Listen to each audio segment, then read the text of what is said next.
هن أم الكتاب وأخر متشابهات فأما الذين في قلوبهم زيغ فيتبعون ما تشابه منه ابتغاء الفتنة وابتغاء تأويله وما يعلم تأويله إلا الله والراسخون في العلم يقولون آمنا به. صلوات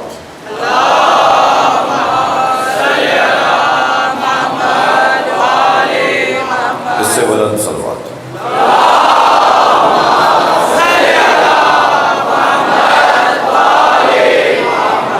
سورہ مبارکہ آل عمران آیت نمبر 7.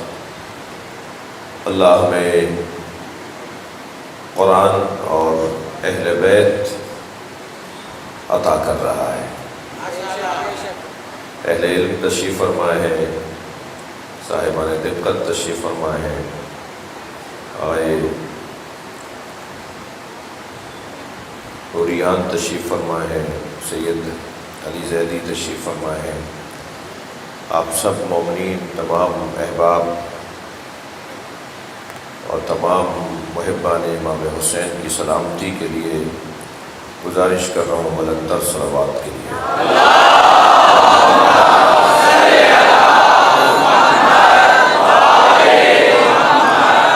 قرآن مجید اللہ کا کلام، یہ ایسا کلام ہے جو ہر زمانے میں، ہر دور میں نیا اور تازہ نظر آتا ہے. جب یہ قرآن کو کھول کر دیکھیں تو ایسا لگتا ہے جیسے آج ہی یہ آیت نازل ہوئی ہے. صاحبان بلا لوگوں سے بات کر رہا ہوں. خالق کا کلام قرآن اور مخلوق کا کلام نہج البلاغہ، یہ دو ایسے کلام ہیں جو وقت کے محتاج نہیں ہیں. ہمیشہ تازہ نظر آتے ہیں، ہمیشہ نئے نظر آتے ہیں. قرآن کھولتے ہیں تو ایسا لگتا ہے اللہ بول رہا ہے. نہج البلاغہ کھولتے ہیں تو علی کی آواز آتی ہے. ہمیں بڑی دولت سے سرفراز کیا گیا ہے. ہم سے زیادہ ثروت مند کوئی نہیں ہے، ہم سے زیادہ امیر شاید ہی کوئی اور ہو. ہمارے پاس جو ایک دولت قرآن کے عنوان سے ہے تو دوسری دولت نہج البلاغہ کے عنوان سے ہے. میں اگر لفظوں کو بہتر کروں تو ایک قرآن ہے تو ایک اہل بیت ہے. نبی مکرم اللہ کی جانب سے ہمارے لیے دو تحفے چھوڑ کر گئے ہیں. ایک کو قرآن کہتے ہیں اور ایک کو اہل بیت. اچھا، دونوں کا جو وزن ہے، جو دونوں کی سنگینی ہے، جو دونوں کا بھاری پن ہے، جو دونوں کی اہمیت ہے، وہ ہم سے زیادہ دونوں پہ چھانتے ہیں. یعنی ہم سے زیادہ قرآن جانتا ہے کہ اہل بیت کون ہے، اور اہل بیت جانتے ہیں کہ قرآن کیا ہے. اگر قرآن اور اہل بیت کو میں اپنے الفاظ میں یوں کہوں کہ اللہ جب اپنے علم کو کاغذ پر اتارتا ہے تو اسے قرآن نام دیتا ہے، اور جب پیکروں میں ڈھالتا ہے تو انہیں اہل بیت نام دیتا ہے. صلوات پڑھ لیں محمد و آل محمد.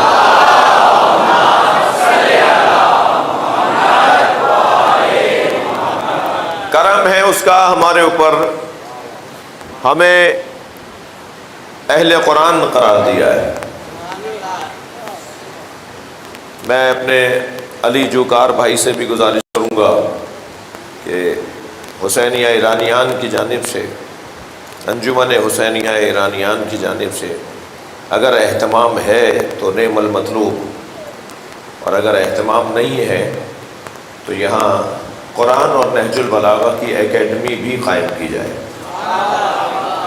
یعنی کچھ کیا جائے کہ یہاں قرآن سمجھنے اور قرآن کی تفسیر کی کلاسیں بھی ہوں، اور نہج البلاغہ سمجھنے کا بھی اہتمام ہو. اچھا، یہ ہرگز مت سوچئے گا کہ 100 جوان ہوں گے تو کلاس بنے گی. طالب علم کتنی ہی تعداد میں ہوں، ہمیں اس کے لیے اہتمام کرنا چاہیے. نہیں معلوم میری آواز وہ سن رہے ہیں یا نہیں، اور بعد میں تو سن ہی لیں گے، بعد میں ان تک پہنچ جائے گی. تو اگر پوری قوم ہماری، نوریان نے بھی شاید سمجھ لی ہے میری بات، اگر پوری قوم ہماری نہج البلاغہ کو پڑھ لینا، میں ممبر حسین پر بیٹھ کر ضمانت دیتا ہوں کوئی بے وقوف نہیں ملے گا. توجہ ہے آپ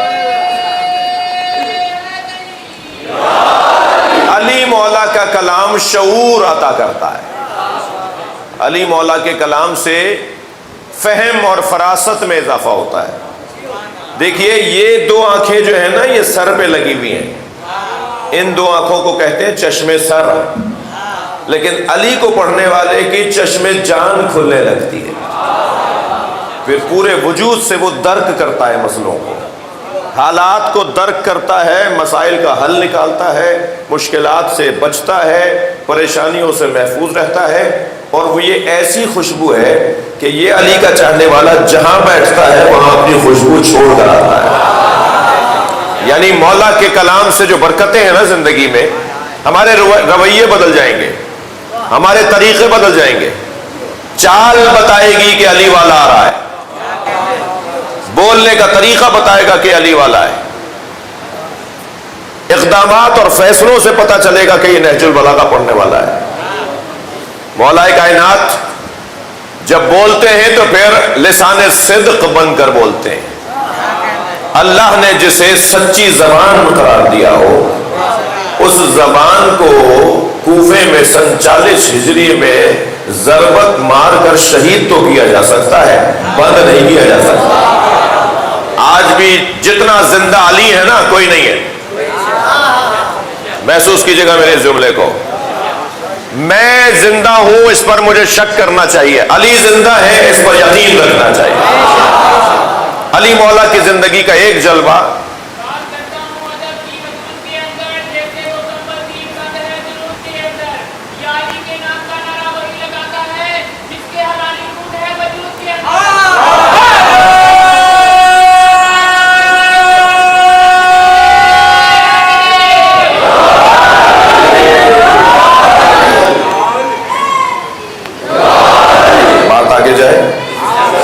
تھوڑی سی گفتگو بڑھاؤ اپنی،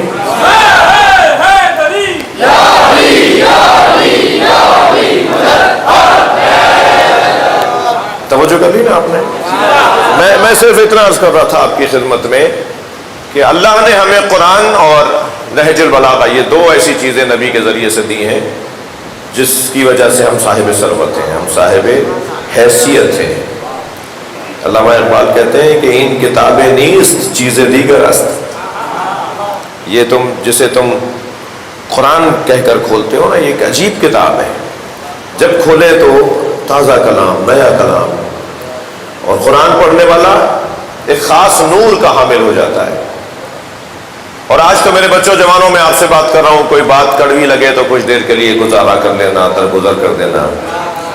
آج قرآن پڑھنا ماضی میں قرآن پڑھنے سے زیادہ آسان ہے۔ ماضی میں قاری صاحب کو ڈھونڈنا پڑتا تھا نا، ماضی میں حافظ صاحب کو دیکھنا پڑتا تھا نا، قاری صاحب ملیں گے تو وہ قرآن پڑھائیں گے، حافظ صاحب مل ہی نہیں رہے جو قرآن پڑھائیں۔ آج تو یہ سوشل میڈیا، آج تو یہ زوم، آج تو یہ انٹرنیٹ، آج تو بہت آسان ہے قرآن پڑھنا۔ آپ ابھی جا کر، آج ہی جا کر اپنے بچوں کے لیے سرچ کیجئے گا کہ دنیا میں کون کون آن لائن اور زوم پر قرآن پڑھا رہا ہے۔ اتنی لمبی لسٹ آپ کو مل جائے گی اچھے پڑھانے والوں کی، اور اتنے مضبوط پڑھانے والے آپ کو مل جائیں گے۔ ان سے آپ طے کریں کہ جی میں اتنے بجے میرا بچہ بیٹھ سکتا ہے، آپ پڑھا سکتے ہیں، بہت آسانی سے ہم اپنے بچوں کو قرآن پڑھا سکتے ہیں۔ ان بچوں سے ہی کہہ رہا ہوں، اگر آپ کے بزرگوں کی توجہ نہیں ہے تو آپ اپنے بڑوں کی توجہ دلائیں، ان سے کہیں ہمیں قرآن پڑھنا۔ شرم آنی چاہیے ایک مسلمان کو کہ اسے قرآن پڑھنا نہیں آتا۔ بہت بری بات ہے ایک مسلمان کے لیے کہ اسے قرآن پڑھنا نہیں آتا۔ لہٰذا ہر مسلمان کو قرآن کی تعلیم حاصل کرنے کے لیے، اور میں اگر آپ تسلی چاہتے ہیں تو کہہ دیتا ہوں، ورنہ مجھے ضرورت نہیں ہے، آپ مطمئن لوگ ہیں، لیکن اطمینان بڑھانے کے لیے ایک جملہ کہہ رہا ہوں، کون قرآن پڑھتا ہے اور کون نہیں پڑھتا؟ حسین والوں کو قرآن پڑھنا ہے، اس لیے کہ اہل بیت کی سب سے زیادہ تعریف اگر کسی نے کی ہے تو قرآن نے کی۔ اہل بیت کے فضائل اگر ہمیں کہیں سے ملتے ہیں تو وہ قرآن مجید سے ملتے ہیں۔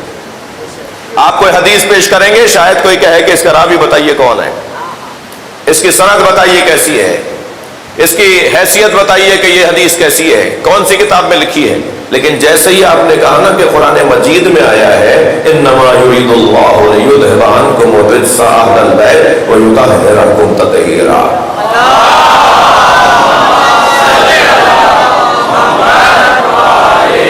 تو سیدھی سی بات ہے کہ اللہ نے اہل بیت کا تذکرہ کیا ہے۔ قرآن مجید میں اہل بیت کی شان میں روشن ترین آیت آیہ مباہلہ ہے۔ جیسے ہی ہم آیہ مباہلہ کو پڑھتے ہیں کوئی آپ سے نہیں پوچھے گا کہ اس کی سند کیا ہے۔ اگر کوئی قرآن کی سند مانگے نا تو ہمیں قرآن کی سند مانگنے والے پہ شک کرنا ہوگا، قرآن پہ شک نہیں کرنا۔ یہ قرآن کے بارے میں بھی اگر کوئی شک کرتا ہو تو پھر وہ مسلمان کہاں ہے؟ لہٰذا اہل تشیع سے خاص طور پر اور عام طور پر سارے مسلمانوں سے گزارش ہے، سب سنی شیعہ بھائیوں سے گزارش ہے کہ قرآن کی تعلیم کا اہتمام اور انتظام کرنے کی ضرورت ہے۔ اس وقت بھی مجلس میں شاید 90% جوانوں کی تعداد ہے، مگر یہ ذہن میں نہ رہے کہ کوئی بوڑھا ہو گیا ہے، ضعیف ہو گیا ہے تو وہ قرآن نہیں پڑھ سکتا۔ اس حدیث مبارکہ پر تو ہم سے زیادہ کوئی عمل نہیں کرتا، جس میں سرکار دو جہاں نے ارشاد فرمایا اطلبوا العلم من المہد الی اللحد، اور علم حاصل کرو گہوارے سے لے کے قبر تک۔ ہم اہل تشیع سے زیادہ بہتر انداز سے اس حدیث پر کوئی عمل نہیں کرتا۔ نبی نے فرمایا ہے گہوارے سے، ماں کی گود سے قبر تک تعلیم حاصل کرو۔ ہم گود میں لے کر ایک کان میں اذان اور ایک میں اقامت کہہ کے تعلیم کا آغاز کرتے ہیں، قبر میں لٹھا کے تلقین پڑھ کے تعلیم کا اختتام کرتے ہیں۔ آغاز سے اختتام تک تعلیم دی جا رہی ہے۔ لہٰذا یہ کوئی بات نہیں ہو میرا کوئی بزرگ مجھے معاف کرے، یہ نہ سوچے کہ صاحب ہم تو بوڑھے ہو گئے، ہم کیا قرآن پڑھیں گے، اب تو بسم اللہ کا قرآن پڑھ لیتے ہیں۔ وہ ہوتا تھا نا کہ جب قرآن جنہیں نہیں پڑھنا آتا تھا بسم اللہ کا قرآن پڑھ رہے ہیں، یعنی ہر سطر کے اوپر بسم اللہ الرحمن الرحیم پڑھ رہے ہیں۔ نہیں قرآن پڑھیں۔ پھر ایک اور آپ کو بشارت دوں، توجہ ہے نا، تھکے تھکے بیٹھے آج آپ،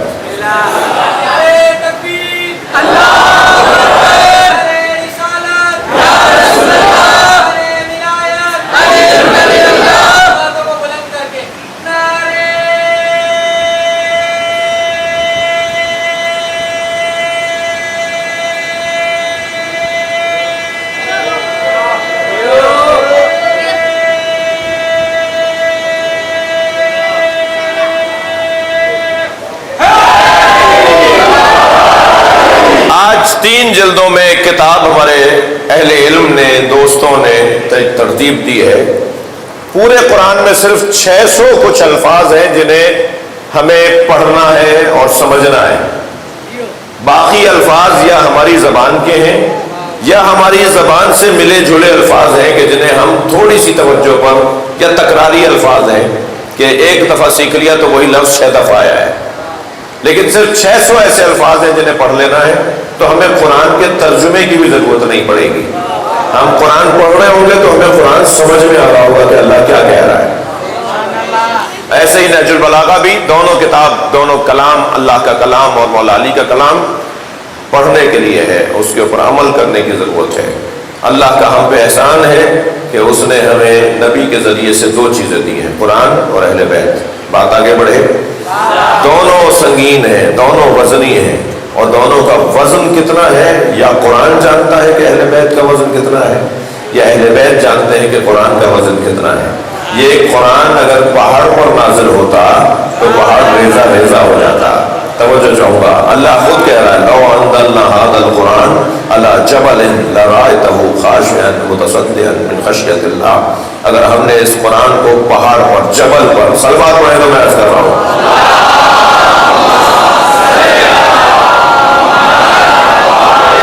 اگر ہم نے اس پہاڑ کو قرآن پر اگر ہم نے قرآن کو معاف کیجیے گا پہاڑ پہ نازل کیا ہوتا تو آپ دیکھتے کہ پہاڑ خشیت الہی سے ریزہ ریزہ ہو جاتا، پہاڑ خشیت الہی سے ریزہ ریزہ ہو جاتا۔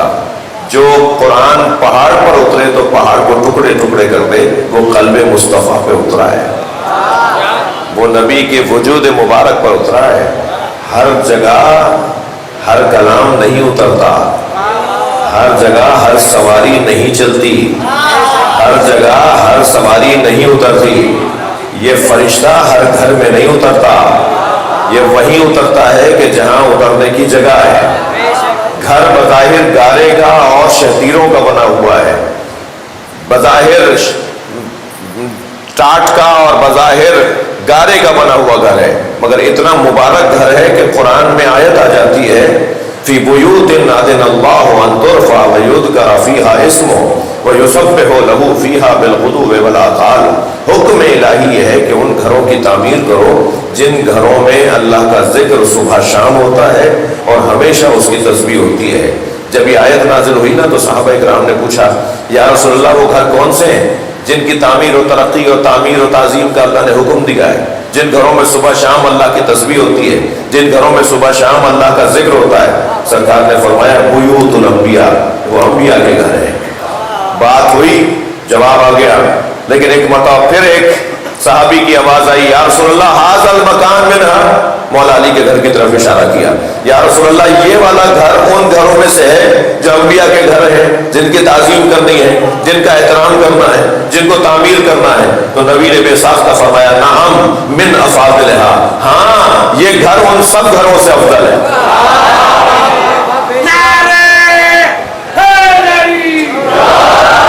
سب سے زیادہ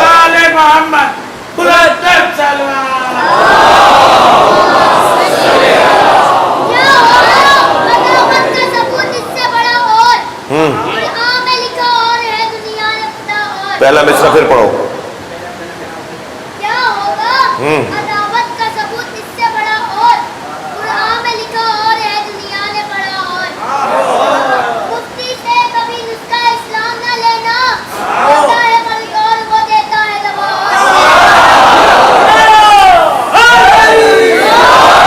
صلوات پر محمد و آل محمد۔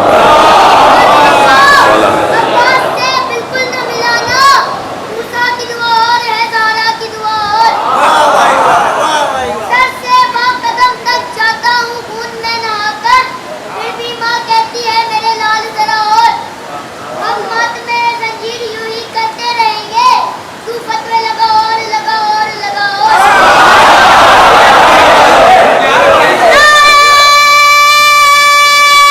پورا کلام سناؤ گے؟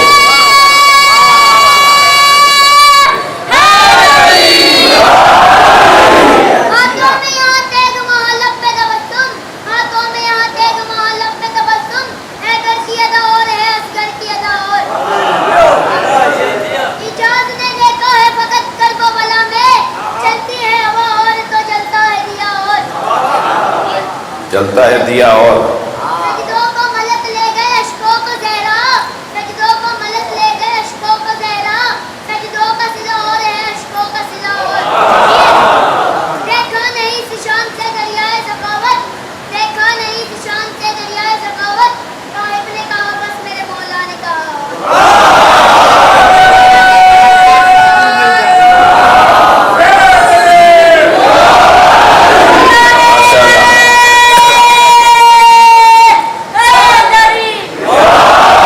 جس گھر میں صبح شام اللہ کی تسبیح ہوتی ہو، جس گھر میں صبح شام اللہ کا ذکر ہوتا ہو، اس گھر کی تعمیر کا بھی اللہ حکم دے رہا ہے، اس گھر کی تعظیم کا بھی اللہ حکم دے رہا ہے۔ یہ گھر وہ گھر ہے جہاں ستارہ ابھرتا ہے۔ جی جی جی جی جی قرآن مجید کی جب یہ آیت نازل ہوئی نا، اللہ اکبر، وَاذْكُرُوا اللَّهَ ذِكْرًا كَثِيرًا، سلوات پڑھے تو میں عرض کر رہا ہوں۔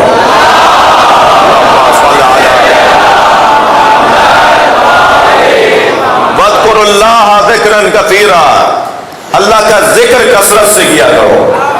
جب یہ آیت نازل ہوئی نا کہ اللہ کا ذکر کثرت سے کیا کرو، تو کثرت سے اتنا بڑا کام دے دیا اللہ نے۔ اللہ پہلے ہی کہہ چکا ہے لا یکلف اللہ نفسا الا وسعها، کسی کو اس کی ہمت اور طاقت سے زیادہ کام نہیں دے گا، ہر ایک کو اس کی توانائی کے مطابق کام دے گا۔ تو جب سب اپنی اپنی حیثیت سے اللہ کا ذکر کریں گے تو پھر اللہ کیا کہہ رہا ہے کہ اللہ کا ذکر زیادہ کیا کرو، کثرت سے اللہ کا ذکر کیا کرو۔ کوئی نہیں کر سکتا قلت سے کرے گا، کوئی ایک ذکر پڑھ لے گا، کوئی ایک تسبیح پڑھ لے گا، تو کیسے کرے کثرت سے اللہ کا ذکر؟ جب یہ آیت نازل ہوئی تو پروردگار عالم نے ذکر کثیر کا ایک جلوہ دکھایا امت کو، اور جلوہ یہ دکھایا کہ نبی مکرم نے فرمایا میری فاطمہ جاؤ جا کر جنت البقیع سے خاک اٹھا کر لاؤ، اس کی تسبیح بناؤ اور پھر اللہ کا ذکر کرو، جو تم ذکر کرو گی وہی کہتے کثیر ہوگا، وہی ذکر کثیر ہوگا، وہی ذکر کثیر ہوگا۔ اور پھر پھر یہ جو تسبیح جناب زہرا ہے یہ ذکر کثیر، جس گھر میں صبح شام اللہ کا ذکر ہوتا ہو، جس گھر میں صبح شام اس کی تسبیح ہوتی ہو، ان گھروں کی تعمیر کا اللہ حکم دے رہا ہے۔ قرآن پتہ بتا رہا ہے کہ کون سا گھر ہے جس گھر کی طرف تمہیں رجوع کرنا ہے۔ قرآن ہمیں باقاعدہ رہنمائی کر رہا ہے کہ کس کی طرف تمہیں رجوع کرنا ہے۔ ذرا توجہ چاہوں گا۔ دیکھیے، دو امر ایسے ہیں جن کی ذمہ داری خود اللہ نے اپنے ہاتھ میں لی ہے۔ یوں تو اور بھی گفتگو میں بات وسیع ہو سکتی ہے، لیکن اس وقت میں دو امر ایسے آپ کے سامنے بیان کرنے جا رہا ہوں جن کی ذمہ داری خود اللہ کی ہے۔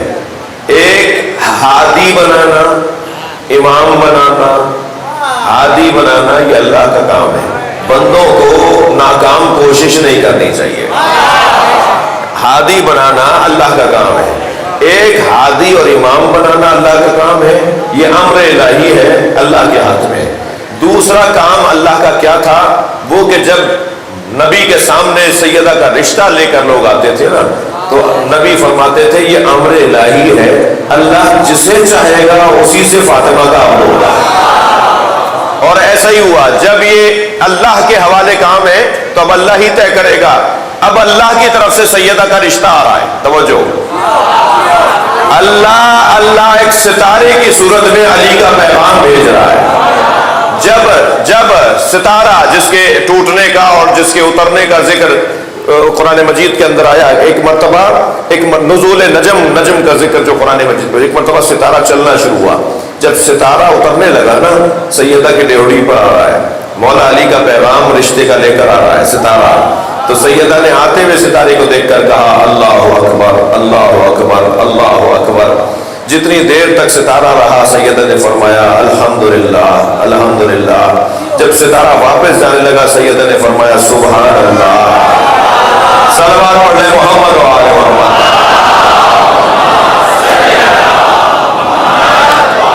نبی نے فرمایا جو یہ ذکر کرے گا جو میری فاطمہ نے ذکر کیا ہے تو وہ ذکر کثیر کا ثواب پائے گا۔ اب ساری امت بعد از نماز واجب جو تسبیح پڑھتی ہے وہ تسبیح زہرا ہے، وہ یہی ذکر ہے جو سیدہ زہرا نے پڑھا۔ تسبیح تو اللہ کی ہوتی ہے مگر ہے بھی نام فاطمہ۔ اللہ اکبر تو اللہ کا ذکر ہے نا، الحمدللہ اللہ کا ذکر ہے، سبحان اللہ اللہ کا ذکر ہے، مگر کیا بولتے ہیں ہم، نیت کیا کرتے ہیں ہم؟ تسبیح زہرا پڑھتا ہوں قربتاً اللہ۔ تو یہ تو اللہ کی تسبیح ہے، تسبیح زہرا کہاں ہے؟ کوئی ذاکر ایسا بھی تو ہوتا ہے جو خود ذکر بن جاتا ہے۔ جی یہ گھرانہ وہ گھرانہ ہے کہ انہوں نے اللہ کا ذکر اتنا کیا ہے کہ اب یا اللہ مدد کہنے کا جو ثواب ہے وہی یا علی مدد کہنے کا ہے۔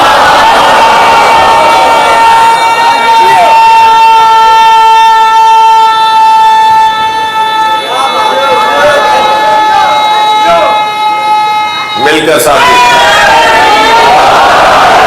اچھا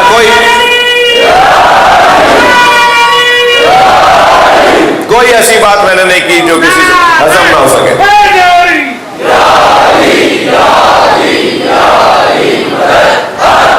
کوئی ایسی بات میں نے نہیں کی جو کسی سے ہضم نہ ہو سکے۔ اچھا کیونکہ میرا کام ہے نا سمجھا کر قائل کر کے لے کے چلنا۔ چڑھانے کے لیے تو میں بیٹھا نہیں ہوں، سمجھانے کے لیے بیٹھا ہوں۔ آپ کا میرا عقیدہ اگر ہم آہنگ ہو جائے گا تو میری محنت سوارت ہو جائے گی۔ میں نے یہ کہا کہ اگر کوئی یا اللہ مدد کہے تو جو ثواب ملے گا وہ یا علی مدد کہنے سے ملے گا۔ اگر یہ میری بات ابھی تک بھی قابل برداشت نہیں ہے تو میں ایک دلیل دینے جا رہا ہوں۔ کیا فرمایا مولا رضا نے؟ کلمۃ لا الہ الا اللہ حسنی فمن دخل حسنی امن من عذابی۔ اللہ حدیث قدسی میں ارشاد فرماتا ہے لا الہ الا اللہ مجھ اللہ کا قلعہ ہے، جو اس قلعے میں داخل ہو گیا وہ میرے عذاب سے محفوظ ہو گیا۔ تھکے ہوئے تو نہیں ہے نا؟ لا الہ الا اللہ کا کلمہ جو ہے کلمہ توحید لا الہ الا اللہ، اللہ کہہ رہا ہے حدیث قدسی میں یہ مجھ اللہ کا قلعہ ہے، جو میرے قلعے کے اندر آ گیا وہ میرے عذاب سے محفوظ رہ گیا۔ وہی اللہ جس نے یہ کہا ہے نا کہ لا الہ الا اللہ میرا قلعہ ہے، جو اس قلعے میں داخل ہو گیا وہ میرے عذاب سے محفوظ ہو گیا، اسی اللہ نے حدیث قدسی میں ارشاد فرمایا ولایت علی ابن ابی طالب حصنی، علی کی ولایت مجھ اللہ کا قلعہ ہے، جو اس قلعے میں داخل ہو گیا وہ میرے عذاب سے بچ گیا۔ یعنی لا الہ الا اللہ کی جو تاثیر ہے وہی علی ولی اللہ کی تاثیر ہے، اور جو علی ولی اللہ کی تاثیر ہے وہی لا الہ الا اللہ کی تاثیر ہے۔ کوئی اللہ کو مانے اور وہ علی کو نہ مانے، یہ نہیں ہو سکتا۔ کوئی علی کو مانے اور وہ اللہ کو نہ مانے، یہ نہیں ہو سکتا۔ صلوات پڑھیں محمد و آل محمد۔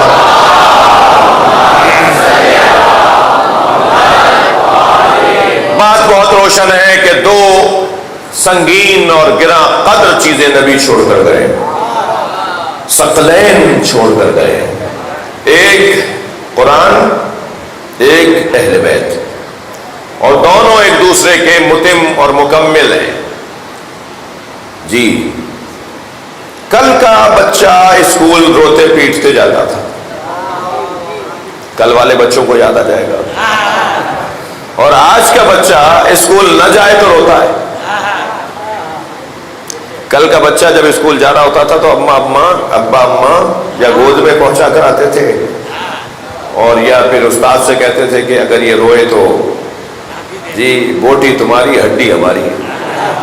اب جب بچے کو یہ پتا چل جائے کہ بوٹی تمہاری اور ہڈی ہماری تو بچہ تو ویسے ہی، تو کل کا بچہ اسکول سے ڈرتا تھا، گھبراتا تھا، ایسا ہی ہے جی۔ اور آج کا بچہ اگر اسکول نہ جائے تو روتا ہے۔ تو بچہ بدلا ہے یا اسکول؟ اسکول بدل گیا، بچہ نہیں بدلا، نفسیات نہیں بدلے۔ کل کا بچہ اس لیے روتا پیٹتا تھا کہ اسکول میں اس کے مزاج کے مطابق اہتمام نہیں تھا۔ آج کا بچہ اسکول نہ جائے تو روتا اس لیے ہے کہ اس کے مزاج کے مطابق انتظام ہو گیا ہے، کھیلنے کی چیزیں رکھ دی ہیں، تفریح کی چیزیں رکھ دی ہیں، اس کا دل وہاں لگ رہا ہوتا ہے، اچھل کود کرنے کا موقع دے دیتے ہیں جی۔ ٹوکری کے اندر الف بے پے تے کی کارٹون بھر دیے ہیں، اے سے لے کے زیڈ تک کارٹون بنا کے، اے کا کارٹون، بی کا کارٹون، اور وہ ٹوکری کے اندر بھر دیا ہے۔ سامنے چارٹ کے اوپر اے سے لے کے زیڈ تک لکھا ہوا ہے، الف سے لے کے یا تک لکھا ہوا ہے۔ بچوں سے کہتے ہیں کہ اس ٹوکری میں سے ڈھونڈو اے کہاں ہے، اے کے بعد کیا نکلے گا وہ ڈھونڈو، بی کے بعد کیا ہے وہ ڈھونڈو۔ اب بچہ وہاں دیکھ دیکھ کے ڈھونڈ رہا ہے، اب وہ کھیل رہا ہے جبکہ اس کے ساتھ دھوکہ ہو رہا ہے، اسے کھیل کھیل میں پڑھایا جا رہا ہے۔ اور 2-4-6 دفعہ جب وہ کرتا ہے نا ڈھونڈ ڈھونڈ کے کہ ڈی کہاں ہے اور این کہاں ہے، اور پھر وہاں سے جوڑ جوڑ کے وہ جوڑ لیتا ہے، تو اسے یاد ہو جاتا ہے، اے سے لے کے زیڈ تک، الف سے لے کے یہ تک اسے یاد ہو جاتا ہے۔ بظاہر تو اسے کھلایا جا رہا ہے مگر کھیل کھیل میں پڑھایا جا رہا ہے، اس لیے بچے کا دل بھی لگ رہا ہے اسکول کے اندر۔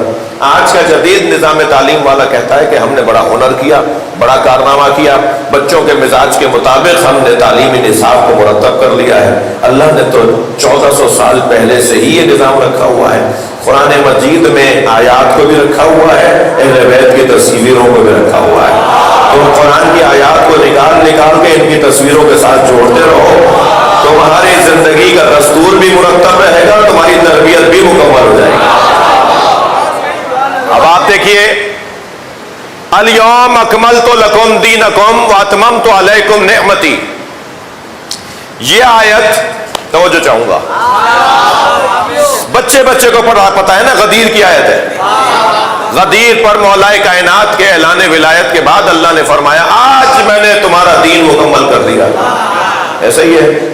مگر آپ ذرا قرآن میں تو جا کے دیکھیں، قرآن میں جانوروں کے گوشت سے متعلق آیت ہے کہ کون سا جانور کیسے مر جائے تو اس کا گوشت حرام، اور کیسے ذبح ہو جائے تو اس کا گوشت حلال۔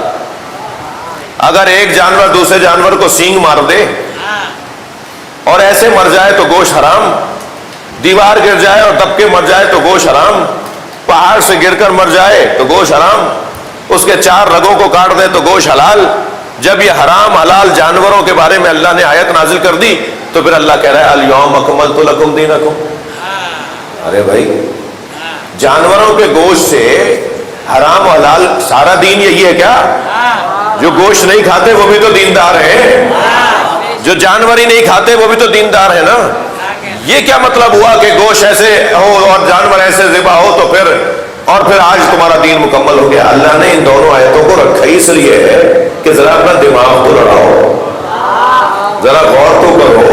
یہ آیت یہاں پر رکھی ضرور ہے مگر ہم نے اس لیے رکھی ہے کہ تم غور تو کرو کہ وہ کون سا دن تھا جس دن دین کامل ہو گیا.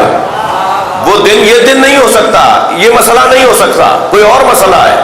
تو قرآن مجید کے اندر اللہ نے آیتیں ایسے رکھ دی ہیں جن کا بظاہر ہمیں ربط نظر نہیں آ رہا ہوتا، مگر جب ان ربطوں کو تلاش کرنا چاہیں گے تو ہمیں اہل بیت کے دروازے پہ جانا پڑے گا.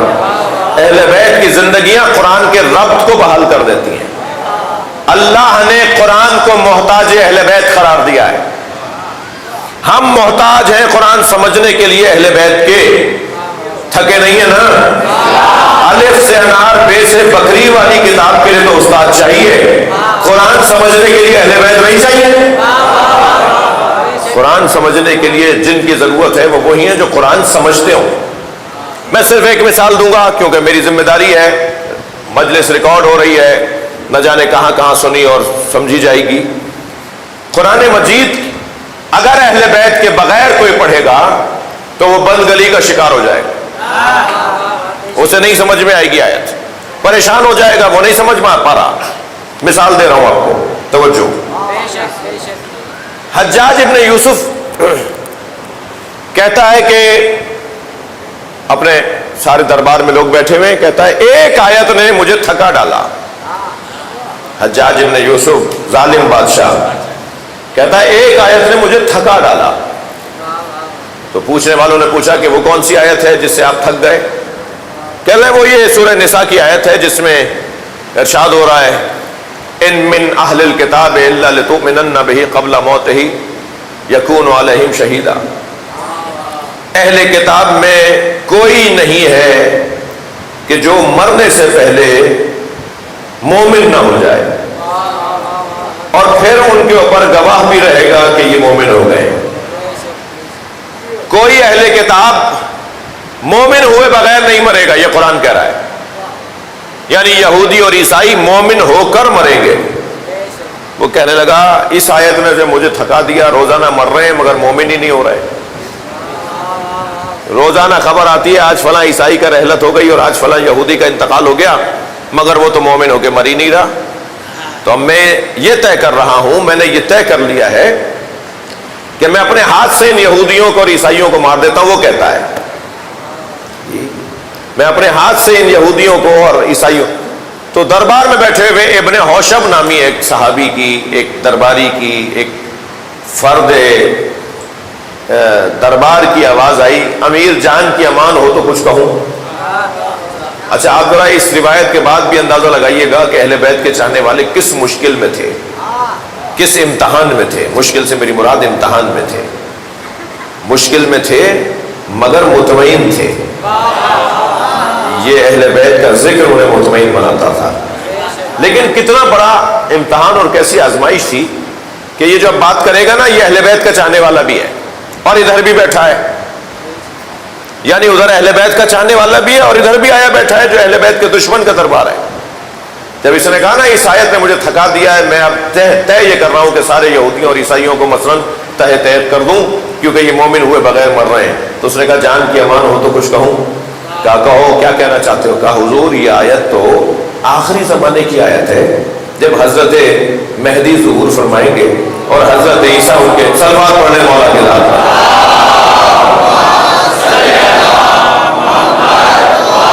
حضرت عیسیٰ ان کے پیچھے نماز پڑھیں گے اور جب حضرت عیسیٰ ان کے پیچھے نماز پڑھیں گے تو سارے یہودی اور سارے عیسائی اور سارے اہل کتاب مسلمان ہو جائیں گے حضرت عیسیٰ کے ہاتھوں پر اور حضرت عیسیٰ کے ساتھ مل کر امام مہدی کے ساتھ شامل ہو جائیں گے. یہ تو اس وقت کی آیت ہے، یہ تو آخری زمانے کی آیت ہے. تو وہ کہنے لگا یہ بات کہاں سے لے کر آئے ہو؟ بات تو یہی ہے، حل تو اس آیت کا یہی ہے کہ یہ آیت آخری زمانے کی آیت. تو کہنے لگا جان کی امان دے دیں تو پھر بتاتا ہوں. کیا میں نے تمہیں امان دے دی؟ کہا یہ محمد باقر نے بتایا ہے. اب بتائیے اس آیت کو اگر اہل بیت نہ سمجھائیں تو کیسے سمجھیں گے؟ قرآن مجید کی مجھ طالب علم نے ایک اچھی بڑی تعداد میں ان آیات کو سمجھنے کی کوشش کی ہے جو بغیر اہل بیت کے امت نہیں سمجھ سکتی تھی. تھک گئے آپ ورنہ پھر کل بات کرتے ہیں. وقت بھی بہت زیادہ ہو گیا. ایک صلوات ہدیہ کر دیں نبی کے ساتھ.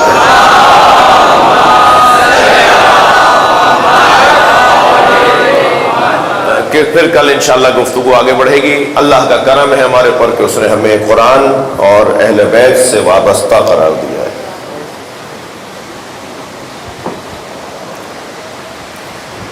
اللہ نے ہمیں مستغنی قرار دیا ہے. کہیں اور جانے کی ضرورت نہیں ہے. سبھی اس دروازے پر آتے ہیں. وہ اہل بیت کے ظاہری زندگی کا زمانہ ہو یا ان کی شہادت کے بعد کا زمانہ ہو، ہر زمانے میں یہی گھر ہے جو اللہ بارونق دیکھنا چاہتا ہے. انہی گھروں کو اللہ تعظیم اور تکریم اور تعمیر کے ساتھ دیکھنا چاہتا ہے.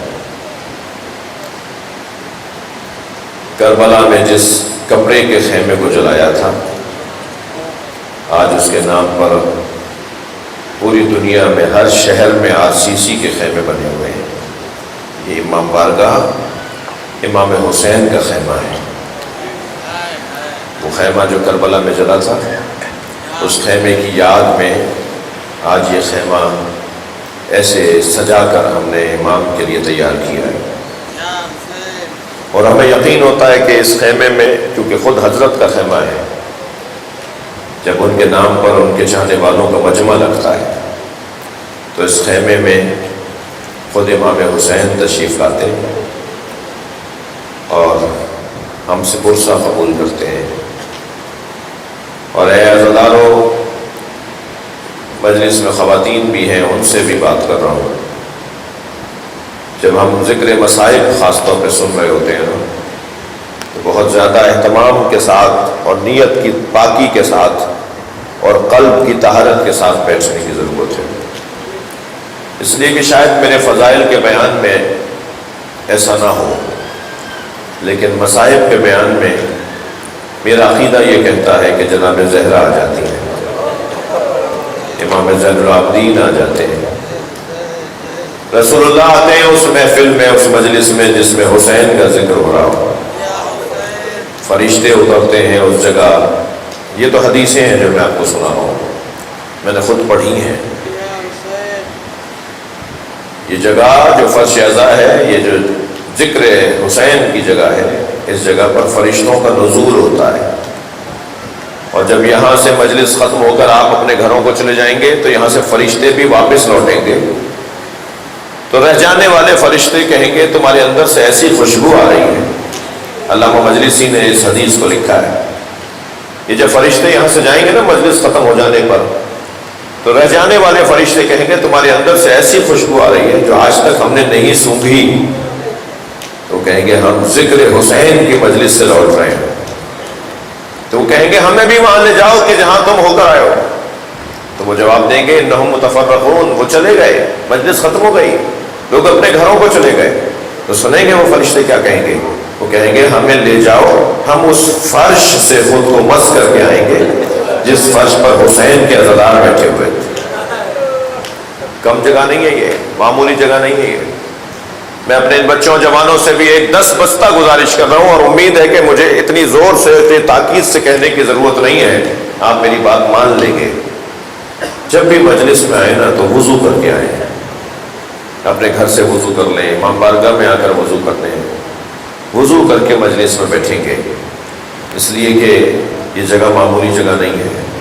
کیا معلوم کہ مجھ سے آگے بیٹھا ہوا کوئی اللہ کا ولی ہو، کیا معلوم 2 بندوں کے بعد جو بیٹھا ہوا ہے وہ کوئی اللہ کا ولی ہو، اور کیا معلوم کہ جسے میں پہچان ہی نہیں رہا وہ کوئی امام معصوم ہو. آج مجلس میں گیا تھا، ایک نورانی شکل والے بزرگ کو مجھے نظر آئے. میں نے چاہا کہ آگے بڑھ کر ان کا ہاتھ چوم لوں، مگر وہ اچانک مجمع میں غائب ہو گئے. اب مجھے کیا پتا وہ کون تھے. لہذا انتہائی ادب احترام کے ساتھ، طہارت کے ساتھ، دل کی پاکی کے ساتھ، بدن کی طہارت کے ساتھ مجھے مجلس میں بیٹھنے کی ضرورت ہے. واقعہ کربلا گزرا، شہاب الدین ابن زہری تابعین میں سے ہے، ہمارے برادران اہل سنت کی اصطلاح کے مطابق تابعین میں سے ہے۔ شہاب الدین زہری واقعہ کربلا کے بعد امام سجاد کی خدمت میں آئے اور آ کر کہنے لگے مولا میرے بیٹے کی شادی ہے، اس میں شرکت فرمائیں۔ امام نے ایک ٹھنڈی سانس لی، آہ بھر کے فرمایا کربلا کے واقعے کے بعد ہم نے کسی شادی میں شرکت ہی نہیں کی۔ شہاب الدین ہماری کیسی خوشی، ہماری کیسی شادیاں، ہم کسی شادی میں کسی خوشی میں نہیں جاتے۔ کیسے کہا ہوگا امام سجاد نے کہ شہاب الدین زہری الٹے پیر واپس آئے اور گھر چلے گئے، مگر سنیں گے کچھ دیر کے بعد واپس آئے اور آنے کے بعد امام سجاد سے کہتے ہیں میں نے اپنے بیٹے کی شادی سے پہلے آپ کے بابا حسین کی مجلس کا انتظام کیا ہے۔ امام نے فرمایا اب ہم ضرور آئیں گے، اب ہم تمہارے گھر ضرور آئیں گے۔ شہاب الدین کہتے ہیں کہ میں نے انتظام کیا، صحابہ کرام کو، تابعین کو، شخصیات کو بلایا، امام کے لیے مسند بچھائی، امام کو مسند پر تکیہ لگا کر حضرت کو بٹھایا، ذاکر مرثیہ پڑھنے لگا، سب رونے لگے کربلا کے واقعے کو یاد کر کے، میں بھی گردن جھکا کے رو رہا تھا۔ جیسے ہی مرثیہ مکمل ہوا تو میں نے پہلے ہی سر اٹھا کر دیکھا امام سجاد کی طرف، تو کیا دیکھا امام اپنی جگہ پر نہیں ہے۔ تو مجھے تعجب ہوا کہ امام کہاں چلے گئے، تو میں نے ڈھونڈنا شروع کیا تو کیا دیکھا صف نعال میں، جہاں نالینیں اتارتے ہیں نا، صف نعال نالینوں کی جگہ پر امام وہاں پر بیٹھے ہوئے۔ میں نے جا کر کہا مولا مولا میں نے تو آپ کو وہاں بٹھایا تھا، آپ یہاں کہاں بیٹھے ہوئے ہیں؟ فرمانے لگے تمہیں نہیں پتا، تم نہیں جانتے کہ مجلس میں کون آیا ہوا ہے، جو میں دیکھ رہا ہوں وہ تم نہیں دیکھ رہے۔ اس مجلس میں رسول اللہ آئے ہوئے ہیں، اس مجلس میں میرے جد علی آئے ہوئے ہیں، اس مجلس میں ان کی وجہ سے فرشتے آئے ہوئے ہیں، اجرکم اللہ۔ آپ آمادہ ہو گئے؟ علامہ مجلسی لکھتے ہیں کہ جب مجلس ہوتی ہے نا تو جناب زہرا مجلس میں آتی ہے، فی یدہا خرقۃ، بی بی کے ہاتھ میں ایک رومال ہوتا ہے، تصم دموع الباکین، جس میں رونے والوں کے آنسوؤں کو جمع کرتی ہے، اور بی بی کے ساتھ ایک 4 سالہ بچی بھی ہوتی ہے، جو روتے ہوئے عزاداروں کو دیکھ کر دادی سے کہتی ہے دادی یہ ایسے کیوں رو رہے ہیں؟ تو بی بی اس بچی سے کہتی ہے میری لال سکینہ یہ تمہارے بابا حسین پہ رو رہے ہیں۔ اجرکم اللہ، اجرکم اللہ۔ میرا مجمع آمادہ ہو گیا گریہ کرنے کے لیے۔ اللہ آپ کو کوئی غم نہ دے سوائے غم اہل بیت میں، ہمیں رونے رلانے والوں کا بتا دے۔ آج 4 محرم تمام ہو گئی ہے، ذرا رو۔ کل سے ہم شہزادوں کا تذکرہ کرتے ہیں، کل بات ہوگی زینب کے دلاروں کی، پھر بات ہوگی علی اکبر علیہ السلام کی، پھر تذکرہ ہوگا حضرت قاسم ابن حسن کا، پھر ماتم ہوگا حضرت عباس الدار کا، پھر ماتم ہوگا رباب کے 6 مہینے کے بچے کا۔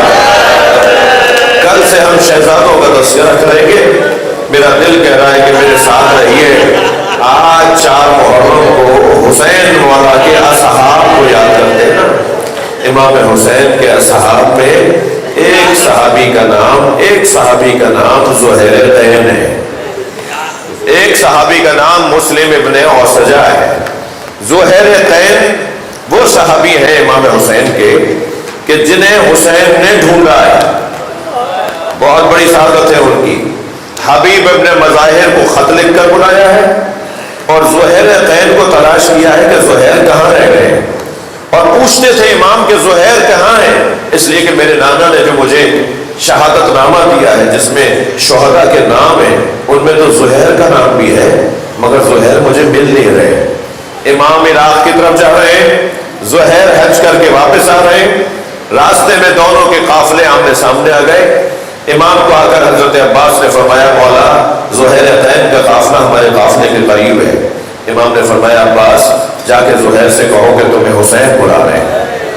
جب حضرت عباس گئے نا تو زہیر اپنے خیمے سے باہر نکلے اور خیمے کے پشت میں بندھے ہوئے گھوڑوں میں سے ایک صحت مند گھوڑا لا کر حضرت عباس کے حوالے کیا اور کہا یہ جا کر حسین کو میری طرف سے دے دینا اور کہنا یہ حسین آپ کو زہیر نے ہدیہ بھیجا ہے۔ حضرت عباس نے فرمایا مجھے اس کی اجازت نہیں ہے کہ میں آپ سے گھوڑا لے لوں۔